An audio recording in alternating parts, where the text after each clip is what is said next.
గత ఎన్నికల్లో ఘోర పరాజయంతో అధికారాన్ని కోల్పోయిన వైసీపీ అధినేత జగన్కి వైసీపీ నేతలకి వరుస ఎదురు దెబ్బలు తగులుతున్నాయి. ఇప్పటికే పలువురు వైసీపీ నేతలపై కేసులు నమోదయ్యాయి. తాజాగా మాజీ సీఎం జగన్పై కేసు నమోదైంది.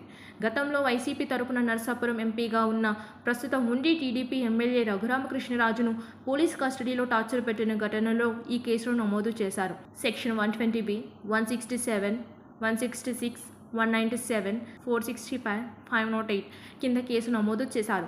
రఘురామకృష్ణరాజు ఇచ్చిన ఫిర్యాదు ఆధారంగా గుంటూరు జిల్లా నగరపాలెం పిఎస్లో కేసు నమోదైంది. కస్టడీ సమయంలో తనపై హత్యాయత్నం చేశారని రఘురాజు తన పిటిషన్లో ఆరోపించారు. ఈ కేసులో జగన్ను A3గా పోలీసులు పేర్కొన్నారు. A1గా సిఐడి మాజీ డీజీ సునీల్ కుమార్, A2గా ఐపీఎస్ అధికారి సీతారామాంజనేయులు, A4గా విజయపాల్, A5గా డాక్టర్ ప్రభావతిలను చేర్చారు. వీరితో పాటు మరికొందరు పేర్లను పోలీసులు ఎఫ్ఐఆర్లో పేర్కొన్నారు. 2021 మే 14న జరిగిన ఘటనపై రఘురామరాజు గురువారం ఫిర్యాదు చేశారు. జగన్ ఒత్తిడి మేరకే తనను అక్రమంగా అరెస్ట్ చేశారని ఆయన పేర్కొన్నారు. కస్టడీలో తనను హింసించారని, తనకు బైపాస్ సర్జరీ జరిగిందని చెప్పినప్పటికీ తను ఛాతీపై కూర్చుని తనను చంపడానికి యత్నించారని తెలిపారు. ఫోన్ పాస్వర్డ్ చెప్పాలని ఇష్టం వచ్చినట్టు కొట్టారని చెప్పారు.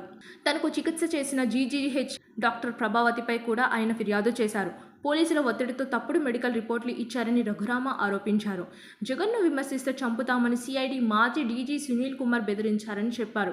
దీనితో ముఖ్యమంత్రి పదవి నుంచి దిగిపోయిన తర్వాత జగన్పై తొలి కేసు నమోదైంది. మరి ఈ కేసుపై పోలీసులు ఎలాంటి చర్యలు తీసుకుంటారు, జగన్కి నోటీసులు ఇచ్చి వివరణ తీసుకుంటారా అనేది కీలకంగా మారింది.